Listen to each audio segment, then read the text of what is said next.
Hey there, everyone.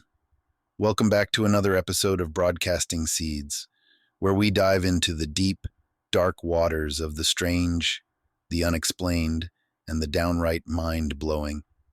I'm your host, Bennett Tanton, and let me just say, if you're tuning in today, buckle up. Things are about to get weird. Now, let me give you a quick rundown of what we're all about. This podcast isn't your run-of-the-mill, light some candles, hold hands, and talk about aliens kind of show. Nah, we're here to plant seeds in your mind. Seeds of curiosity, wonder, and sometimes a little bit of paranoia. But hey, that's what keeps life interesting, right? Each week, we talk about things you've probably heard whispers of: cryptids, conspiracy theories, paranormal events, even some biblical prophecy sprinkled in there for good measure. But we don't stop at the strange. No, we dig into how these things impact you and me, society at large, and why these topics, which often get laughed off as fiction, might just hold the key to understanding what's really going on in the world today. Because let's face it, we live in a world where the truth is often buried under layers of misdirection, cover-ups, and flat-out lies. And sometimes you just have to dig deep, really deep, to find out what's actually going on. Today's episode, though, it's a heavy one. We're talking about a topic that has been misunderstood, misrepresented, and shrouded in both fear and fascination for centuries. Voodoo. Yeah, you heard me right. The voodoo religion. And before you start thinking of dolls, pins, and black magic, let me stop you right there. That's not what we're about to dive into. Voodoo is so much more than the Hollywood stereotypes. It's a complex, rich, spiritual tradition that stretches back to the horrors of the transatlantic slave trade, a fusion of African spiritual practices and Roman Catholicism, shaped by the resilience of those who were taken from their homeland and forced into unimaginable circumstances. This isn't just a religion. It's a way of life, a survival tool, and a deeply personal connection to ancestors, the spirit world, and the divine. So, in today's episode, we're going to unravel the real story behind voodoo. We'll talk about its history, its rituals, and, because this is Broadcasting Seeds, how this mysterious and often misunderstood tradition ties into some of the strange phenomena we've covered before. Trust me, it all connects in ways you won't believe. All right, let's plant this seed. Voodoo. The myths, the magic, and the mystery. Let's get into it. But first, a quick disclaimer. What you're about to hear is going to challenge a lot of what you think you know. Some of it might make you uncomfortable, and some of it might make you rethink that horror movie marathon you've got planned for the weekend. But as always, my goal is to get you to see things from a new perspective. So, keep an open mind, and let's dive deep into the world of voodoo. Let's roll.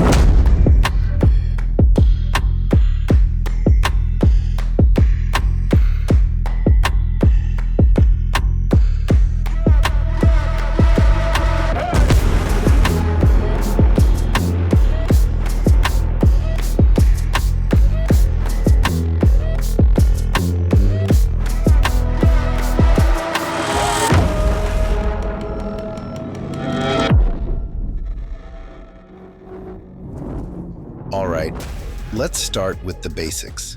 Voodoo, or Vodou, as it's more traditionally spelled, has its roots deeply embedded in West African spiritual traditions. Before it was a religion associated with New Orleans or Haiti, it was something much older, something born out of the spiritual practices of the Dahomey, Yoruba, and other tribes scattered across the western coast of Africa. Now, When we talk about voodoo today, we're mostly referring to the form that developed in Haiti. But before we get there, we need to understand how it all began. You see, before the horrors of the transatlantic slave trade, African spiritual traditions were deeply connected to nature, ancestors, and community. The people believed in a pantheon of deities, spirits, if you will, who each controlled different aspects of the natural and spiritual world. There was a strong belief that these spirits were not only powerful, but accessible. The living could communicate with them, seek their guidance, and in return, offer respect, rituals, and sometimes sacrifices. But here's where things take a dark turn. When European colonizers began trafficking enslaved people from Africa to the Americas, they didn't just take bodies, they took traditions, stories, and belief systems, too. These beliefs came across the ocean, hidden in the hearts and minds of the enslaved. Even in the face of unimaginable brutality, these people held on to their spiritual practices because it was all they had left. It was their connection to their ancestors, to their identity, and to their hope. Imagine this for a second. You've been torn from your home, sold like cattle, and shipped across the ocean to a foreign land where you don't speak the language, and your captors see you as less than human. What do you hold on to? What keeps you alive, spiritually and mentally? It's those traditions, that spiritual connection, that belief that even though your physical body is enslaved, your spirit is free. But survival often requires adaptation. The enslaved people were forced to convert to Christianity, particularly Roman Catholicism, but they didn't abandon their beliefs. Instead, they found ways to merge the two. African deities became syncretized with Catholic saints. For instance, Papa Legba, the spirit who opens the way for communication with the other spirits, became associated with Saint Peter, the guardian of the pearly gates. The Virgin Mary became aligned with Erzulie, the Elwa of love and beauty. And there's an important lesson here, folks: resilience. The ability to adapt without losing the essence of who you are. The ability to take what life throws at you, even the worst of the worst, and still hold on to your core. That's what the people who practiced voodoo did. And that's why, despite everything, voodoo not only survived, but thrived. But here's where things start to get a little weird. In a good way, of course. Voodoo became more than just a private set of beliefs. It became a form of rebellion, a source of power for the enslaved people. It gave them the spiritual strength to resist their oppressors, not just in body, but in mind. Think about the Haitian Revolution, one of the most significant slave uprisings in history. Voodoo was at the heart of it. The leaders of the revolution, including the legendary Toussaint Louverture, held secret voodoo ceremonies where they asked the Elwa for guidance and strength to fight back against the French colonizers. In these ceremonies, the enslaved would invoke the spirits, seeking the power to overthrow their oppressors. And, spoiler alert, they succeeded. Haiti became the first nation to be founded by formerly enslaved people, and voodoo played a crucial role in that victory. So let's pause here for a second and think about this: a spiritual tradition that gave people not just the will to survive, but the power to fight back. And it worked. That's the power of voodoo. Not the creepy dolls or Hollywood horror, but the deep, unshakable belief in something greater than yourself. Something that can't be enslaved or beaten down. That's what we're talking about today.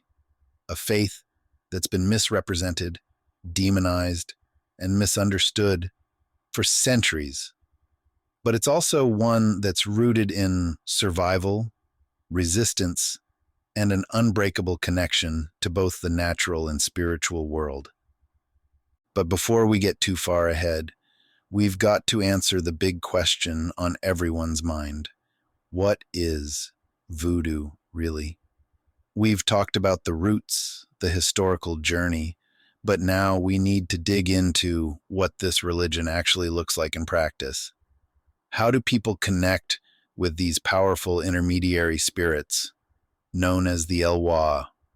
What do these rituals look like?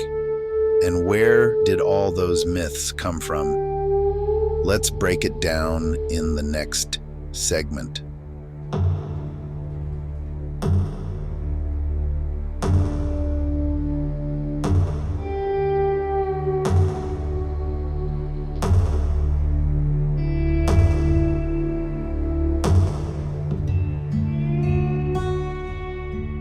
All right, folks.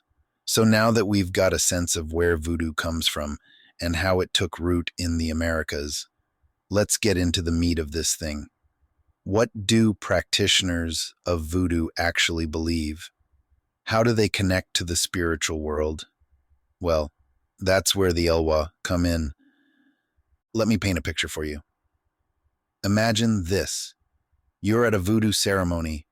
The air is thick with incense. The sound of drumming is so intense that you can feel it in your chest.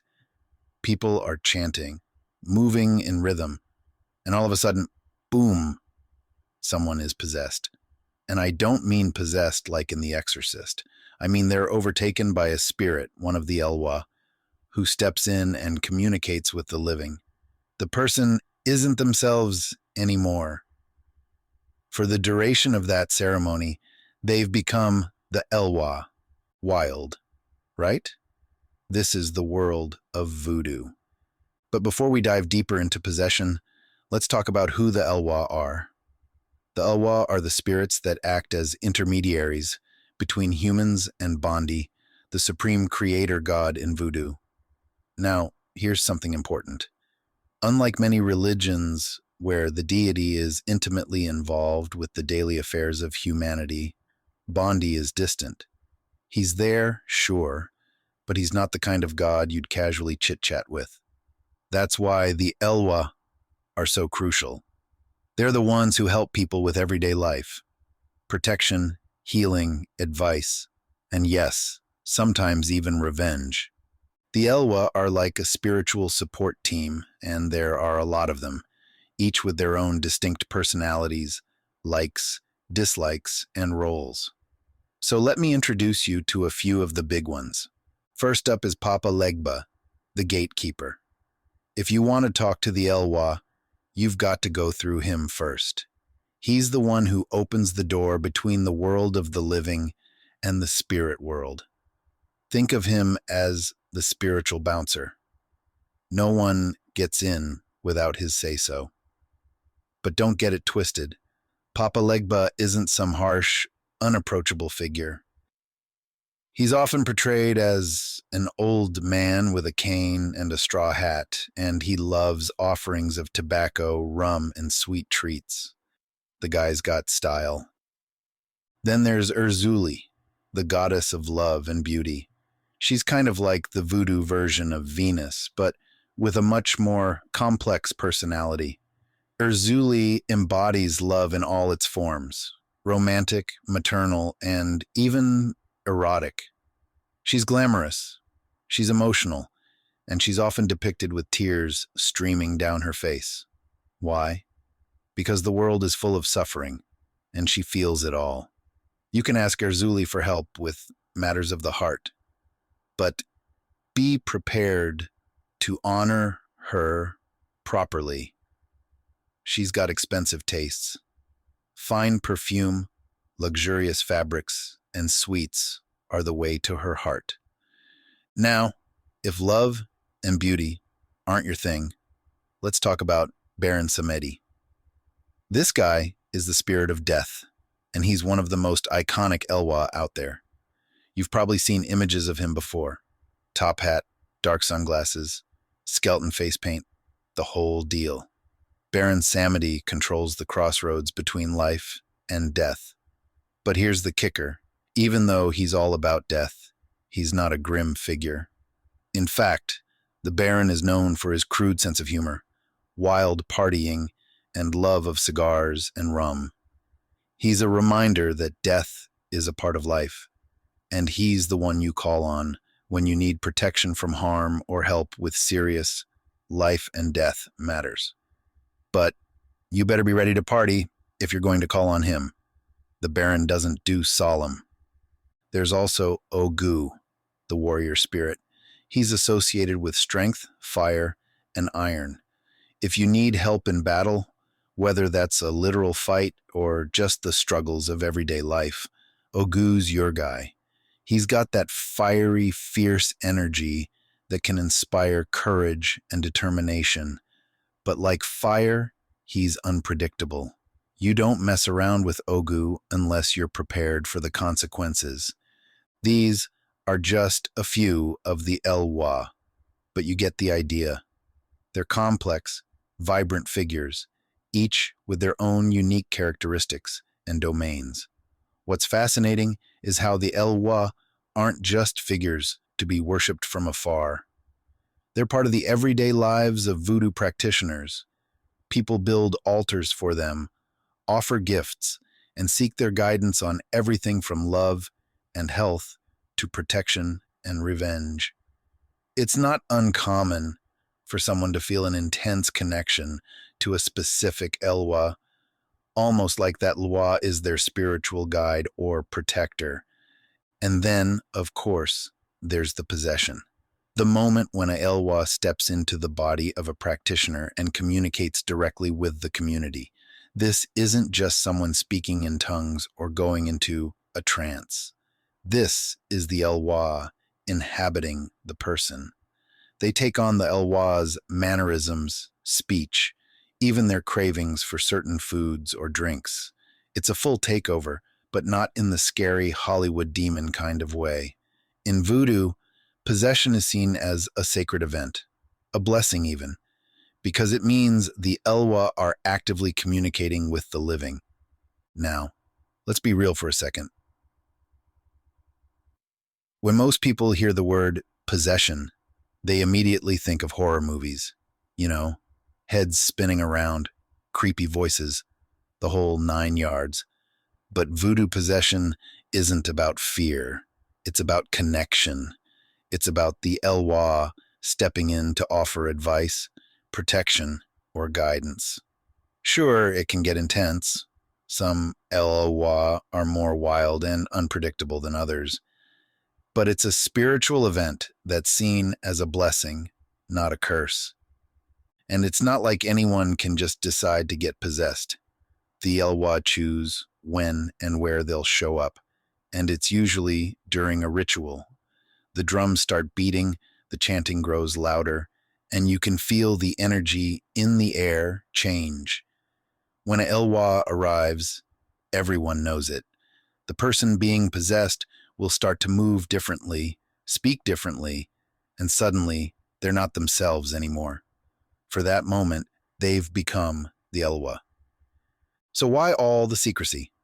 Why do people associate voodoo with fear and darkness, when, in reality, it's about connecting with these powerful, protective spirits? Well, like we talked about earlier, Hollywood has done a real number on voodoo. But there's also something deeper at play. Voodoo has power, and for centuries, power structures, whether that's colonial governments, religious institutions, or even just society at large, have feared anything they can't control or fully understand. And let me tell you, voodoo is something that can't be boxed in or easily explained. It's raw, it's real, and it's powerful. All right, we've talked about the history and the Elwa, but how do people actually practice voodoo?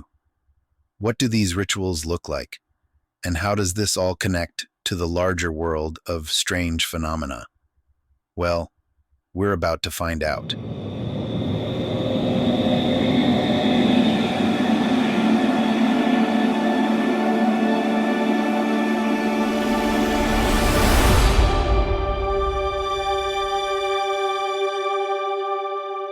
right, folks.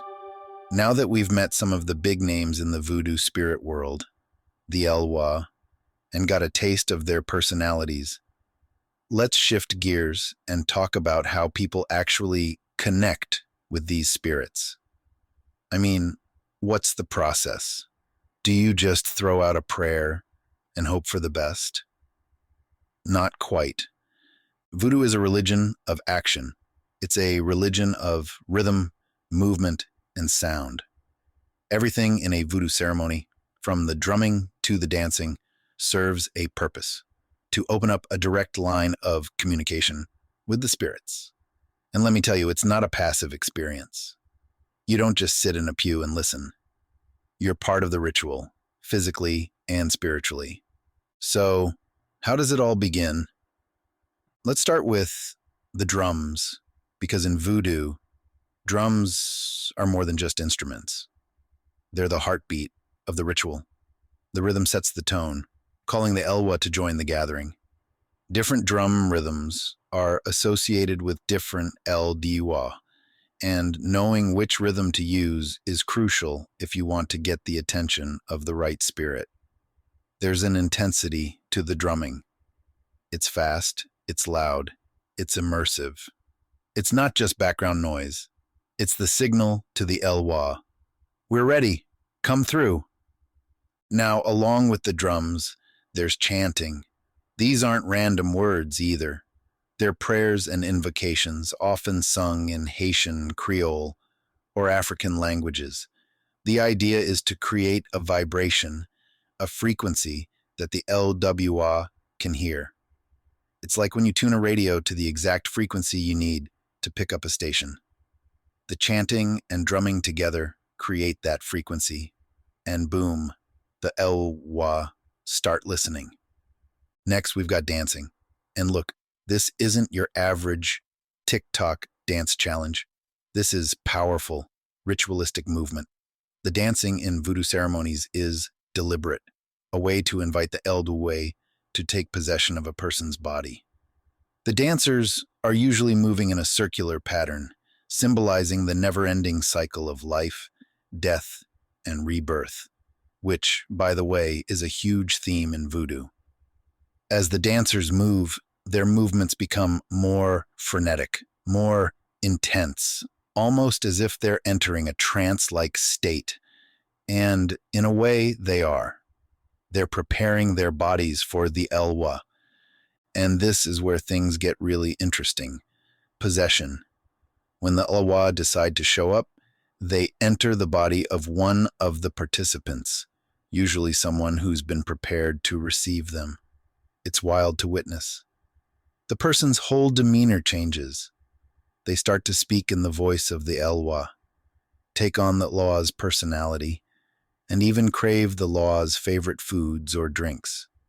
For instance, if Baron Samedi shows up, you might see the possessed person demanding a cigar or a shot of rum, because that's what the Baron loves. Now, here's the thing about possession in voodoo. It's not seen as something scary or evil. In fact, it's an honor. When a Elwa possesses someone, it means they've chosen to communicate with the living directly. They've got something to say, and people listen. But what happens if a Elwa shows up and you haven't prepared for them? Well, that's where offerings come in. Before a ceremony, participants often make offerings to the Elwa. These can be anything from food and drinks to flowers, candles, and other personal items that the Elwa enjoys. Remember, each Elwa has their own preferences, so you need to know who you're dealing with. You can't just leave out a random assortment of stuff and hope for the best. If you want to get on Papa Legba's good side, you better have some rum or tobacco ready. So, what's the point of all these rituals? Well, it depends. Sometimes people are asking for protection, sometimes they're seeking healing, and other times they're looking for guidance on an important decision. The LWA are there to help, but you have to show them the proper respect. And this brings me to another, key part of voodoo: altars. Altars are sacred spaces dedicated to the Lua. They can be as simple or as elaborate as the practitioner wants, but the idea is the same. It's a place where you honor the spirits. Altars are often filled with candles, images of the Lua, personal items, and of course, offerings. Think of an altar as a home for the Lua when they're visiting you. You want to make sure it's welcoming. So the LWA are more likely to help you out when you need them. Let me tell you a quick story. In one Haitian village, there was a woman whose entire family had fallen ill. No amount of medicine was helping, and she was desperate. She went to the local Haungan, or voodoo priest, who told her to build an altar for Ogou, the warrior spirit. She spent days collecting the right offerings, iron, red cloth, and rum, and set up her altar. During the next voodoo ceremony, she asked Ogou for help. Not long after, her family's health began to improve. Whether you want to chalk that up to spiritual intervention or something else is up to you, but to her, there was no question. Ogou had answered her prayers. Now let's be clear. Not every ceremony involves dramatic possessions or life-changing healings. Sometimes people come together just to honor the Elwa, to keep that connection alive.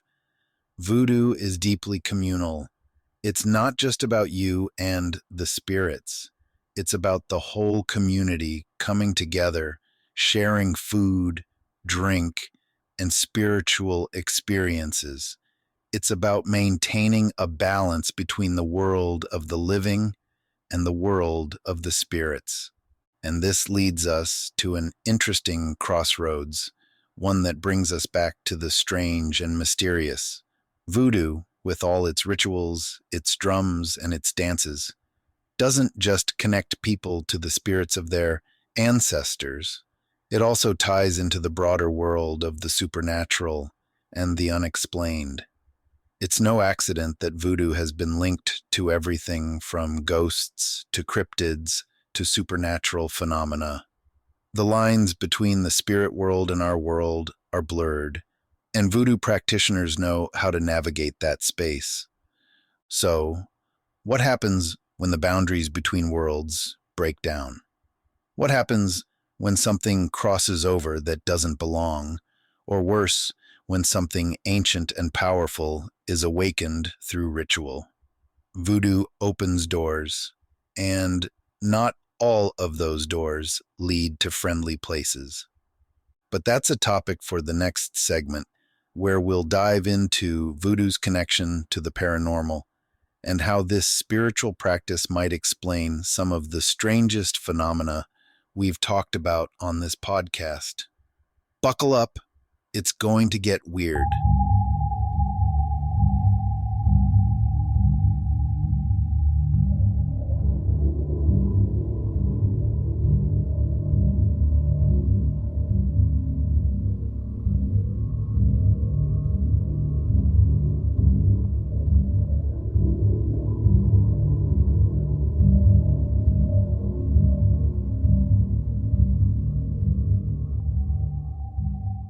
Okay, now we're getting to the really strange stuff, the crossroads where voodoo and the paranormal meet. I know this is what you've been waiting for, because here on Broadcasting Seeds, we love to dive into the weird, the unexplained, and the otherworldly. So, let's talk about how voodoo opens the door to some truly bizarre experiences, and why it might explain a lot of the paranormal phenomena that have people scratching their heads. First off, let's acknowledge something important. Voodoo practitioners believe that the spiritual world and the physical world are deeply interconnected. There's no hard line between the two. Spirits walk among us, ancestors guide us, and the Elwa are always present. When you embrace that worldview, it's not a stretch to imagine that other entities, Entities that aren't as friendly as the Elwa might also be lurking around, waiting for a chance to make themselves known. Now, let's get into the meat of it: spirits. In Voodoo, the spirits of the dead are called upon frequently. Practitioners communicate with their ancestors, not just to honor them, but to seek their protection and guidance. But what happens when those spirits aren't so friendly? You see, not all spirits are benevolent. Some are restless, angry, and downright dangerous. Voodoo offers ways to deal with these darker forces, but when the proper rituals aren't followed, or when someone tries to dabble without understanding the spiritual world they're stepping into, that's when things get messy. There are countless stories of people encountering malevolent spirits after attempting to perform voodoo rituals without the necessary respect or preparation. Now, I'm not just talking about bad luck or weird noises in the attic. I'm talking about full-on paranormal activity, objects moving on their own, people getting sick, shadows that seem to take on a life of their own. These aren't just spooky ghost stories. They're experiences that have been tied directly to the misuse or misunderstanding of voodoo rituals. Take, for example, the concept of zombies. Now, before you roll your eyes and think I'm talking about the Hollywood version of brain-eating undead, let me stop you. In traditional Haitian voodoo, a zombie isn't a mindless monster. It's believed that a powerful hungan or bokor, a sorcerer in voodoo, can capture a person's soul and control their body, essentially turning them into a living, breathing zombie. In this context, a zombie is more like a slave than a supernatural predator. While this might sound like pure legend, there are documented cases in Haiti of people being zombified through a combination of poison and psychological manipulation. Wade Davis, an anthropologist, famously studied this phenomenon and suggested that bokors used a toxic substance from pufferfish to induce a death-like state in victims. When the victim awoke from their coma, they would be in a highly suggestive state, often leading them to believe they had actually died and been resurrected. Think about that for a second. The idea of death itself being used as a weapon. Whether you buy into the paranormal aspect or not, the concept of controlling a person's mind and body through spiritual or chemical means is chilling. And it begs the question, what else might voodoo practitioners be able to tap into? Then there's the concept of crossroads. Crossroads are sacred spaces in voodoo, places where the veil between the living world and the spirit world is thinnest. Papa Legba, the Gatekeeper, Elwa, we talked about earlier, is said to stand at the crossroads, allowing or denying access to the spiritual realm. And here's where things get interesting. Many paranormal investigators, especially in the world of cryptid hunting, believe that crossroads are hot spots for supernatural activity. It's not uncommon to hear about strange creatures, shadow figures, or even UFO sightings happening at crossroads. Could it be that these intersections of spiritual energy create a portal for more than just the Elwa? Are we talking about gateways where all kinds of entities, not just the benevolent ones, can slip through into our world? It's entirely possible, and voodoo practitioners have been navigating these spiritual crossroads for centuries. They know how to work with the energy, how to call the Elwa, and how to protect themselves from the darker forces that might be waiting in the shadows. Speaking of dark forces, let's talk about entities that aren't part of the voodoo pantheon, but still seem to show up when rituals go wrong. I'm talking about creatures that defy explanation.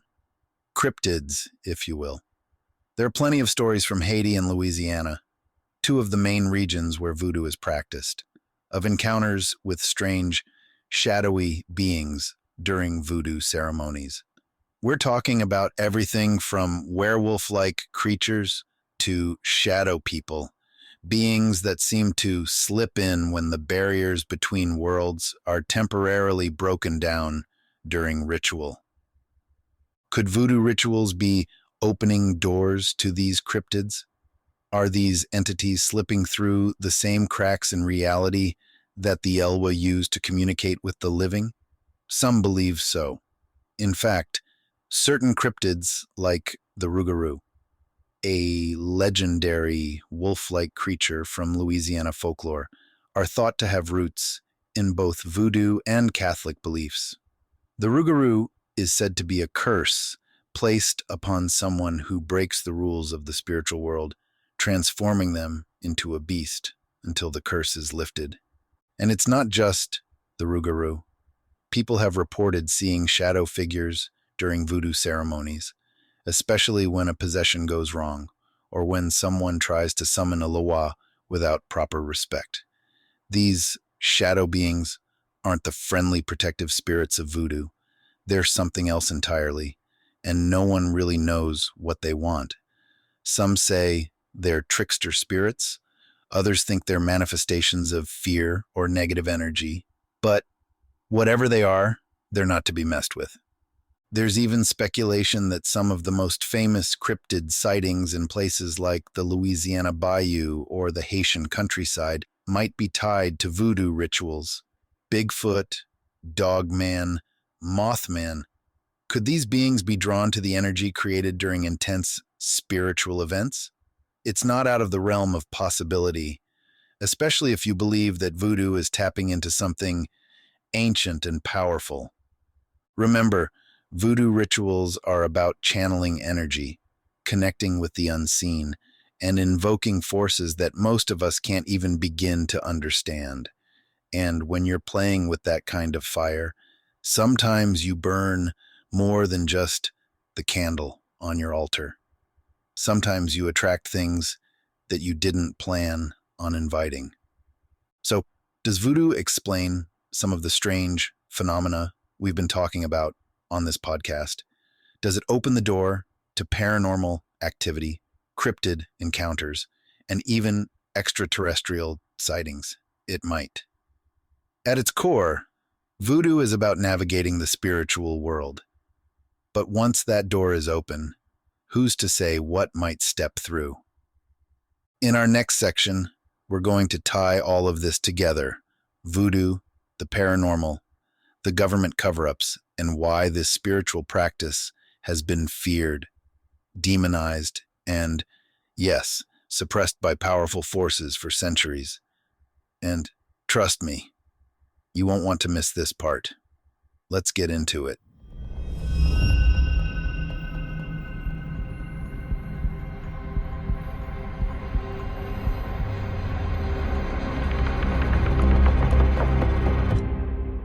All right, folks, we've gone deep into the world of voodoo, its history, its spirits, and even how it might tie into the paranormal. But now, we're going to take a hard left into some serious territory: government cover-ups, and why voodoo, a spiritual practice that's been around for centuries, might be a little too powerful for those in charge. Now, I know what you're thinking. Bennett, what does voodoo have to do with government conspiracies? Well, hear me out. Throughout history, any spiritual or cultural practice that empowers the individual or the community has been seen as a threat by those in power. And voodoo, with its ability to connect people directly to the spirit world, is no exception. Let's start with the basics. Voodoo has been demonized not just by Hollywood, but by governments and institutions around the world. Why? Because it's not just a religion. It's a tool of resistance. As we discussed earlier, voodoo played a central role in the Haitian Revolution, which led to the first and only successful slave revolt in history that resulted in the founding of an independent nation. The idea that enslaved people could rise up, overthrow their oppressors, and take control of their destiny was terrifying to colonial powers, and voodoo was right there at the heart of it. In the years following the Haitian Revolution, European and American governments worked hard to paint voodoo as evil, primitive, and dangerous. Why? Because if people believed that voodoo was a powerful force for rebellion, it could inspire others, especially enslaved people in other parts of the world, to follow Haiti's example. The demonization of voodoo wasn't just about religion, it was about maintaining control. But the story doesn't stop there. In more recent times, voodoo has continued to be a thorn in the side of those who want to keep power consolidated in the hands of the few. And I'm not just talking about colonial powers anymore. I'm talking about the modern-day elite, the governments, and the institutions that keep a tight lid on anything that could disrupt the status quo. Let's talk about the CIA for a minute. Yeah, we're going there. It's no secret that the CIA has a long history of meddling in spiritual and occult practices.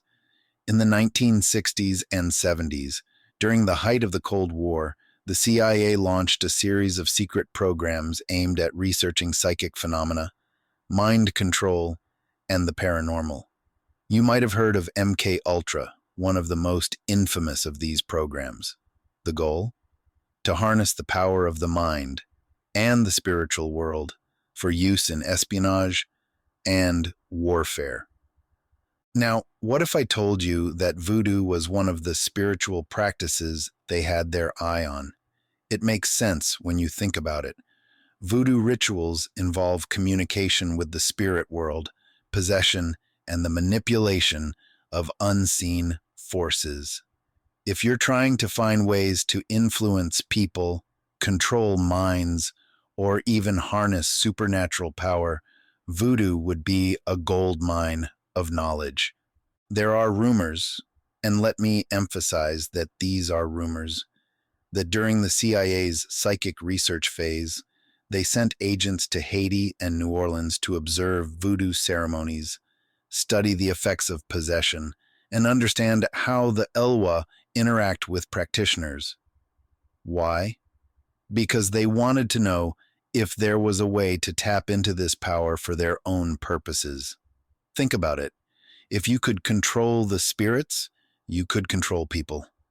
You could turn possession into a weapon, much like we talked about with the concept of zombies. But here's where it gets darker. Suppression. The elites don't want regular people to have access to this kind of power. They don't want you to know that there are spiritual forces out there that could empower you, protect you, and give you the strength to resist. So, what do? They demonize it. They make sure voodoo stays in the realm of horror movies and urban legends, so you never take it seriously. And they suppress any information that might suggest voodoo is more than just a bunch of spooky rituals. But think about it. If voodoo was just a harmless, misunderstood religion, why would governments work so hard to discredit it? Why would they go out of their way to hide its history of empowering oppressed people? It's not just because of racism or cultural misunderstanding. It's because there's something there, something powerful, something they don't want you to tap into. And it's not just the US government. Take a look at Haiti. For decades, the Haitian people have been oppressed, not just by corrupt leaders, but by foreign powers that have meddled in their politics, their economy, and, yes, their spiritual practices. The U.S. has a long history of intervening in Haiti's affairs, often under the guise of helping, but really to maintain control. And part of that control is keeping the Haitian people disconnected from the full power of their spiritual heritage. It's no coincidence that Haiti, despite being rich in culture, history, and spiritual strength, has been kept in a state of poverty and political instability for so long.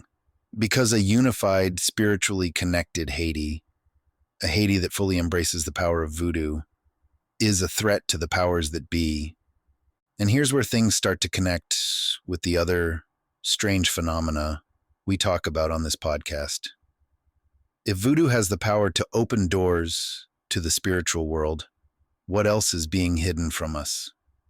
What other supernatural forces are being kept under wraps? It's not just about spirits and cryptids. It's about the truth. The truth that there's more to this world than we're being told.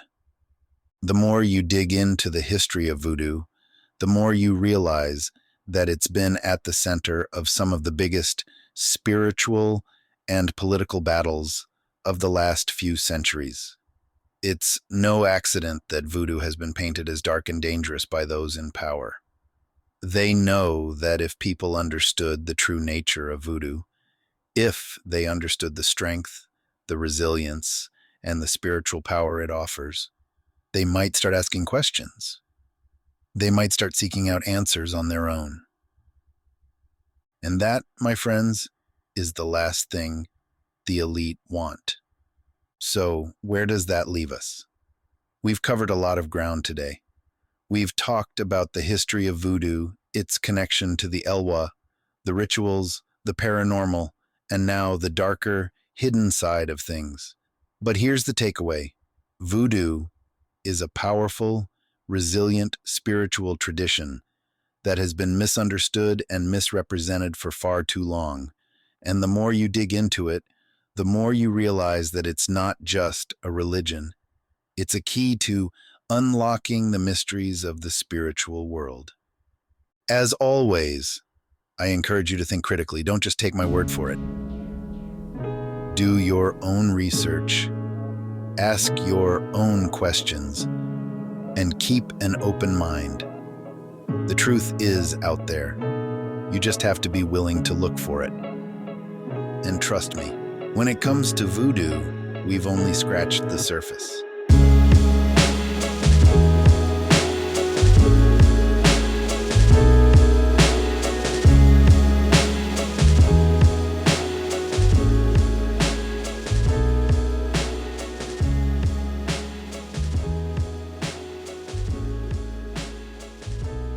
All right, folks, that's going to do it for today's episode of Broadcasting Seeds.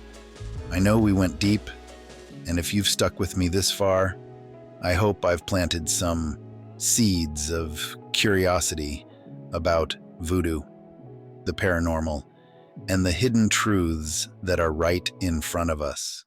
If only we know where to look. We've covered a lot. The roots of voodoo, its connection to the Elwa, the rituals that connect people to the spirit world, and, of course, the darker side of how governments have worked to suppress spiritual practices that give people real power. But like I said earlier, we've only scratched the surface. There's so much more to explore, and I'm telling you, this rabbit hole goes deep. I want to thank you all for tuning in and supporting the podcast. Seriously, the fact that you're here listening to this, it means a lot. It means you're open to questioning what you've been told, and you're willing to dig deeper. That's exactly what Broadcasting Seeds is all about. Planting those seeds of doubt, curiosity, and exploration. Now, if you enjoyed today's episode, please take a moment to like, share, and review the podcast.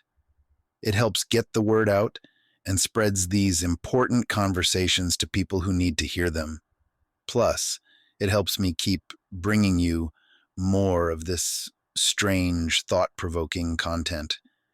And hey, if you've got questions, suggestions for future episodes, or maybe even your own paranormal or cryptid stories, don't be shy. Reach out to me through the show's website or social media. I love hearing from all of you. We're building a community here, and the more voices we have, the better. Until next time, stay curious, stay questioning, and remember, the truth is always stranger than fiction.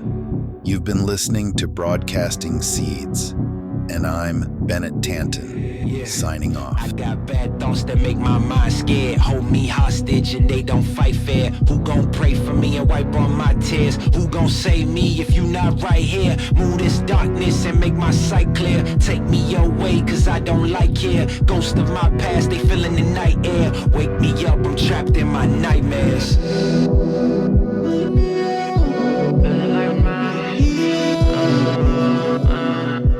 Wake me up, I'm trapped in my nightmares.